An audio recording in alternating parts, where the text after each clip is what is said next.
हमारे इदारों को मजबूत करने के लिए और इदारों को किसने तबाह किया? 30 साल से ये दो खानदान बैठे हुए हैं। आज मुल्क की जो अपनी करप्शन बचाने के लिए और करने के लिए इदारों ने उनको तबाह कर दिया। इन्होंने कब इन्होंने मेरिट पे सिलेक्शन किया? सारा तो उनका टब्बर ऊपर आके बैठ जाता है।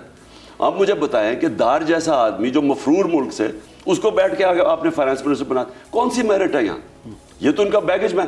इसका हुदायबा पेपर मिल में सिर्फ इसकी वो स्टेटमेंट पढ़ लें जो इसने मैजिस्ट्रेट के सामने लिखा हुआ है कि कैसे मैं इनके पैसे चोरी का, ये जो चोरी का पैसा था शरीफ खानदान का, मैं भिजवाता था लंदन, वो काजी फैमिली थी, बीबीसी की फिल्म बनी हुई है। इस आदमी जिसने माना हुआ कि मैं मनी लॉन्ड्रिंग करता था शरीफ खानदान की, इन्हें इनके सारे बाकायदा बैंक अकाउंट्स दिए हैं, उस आदमी को बैठा के फाइनेंस मिनिस्टर बना दिया। मेरिट कौन सी है यहाँ?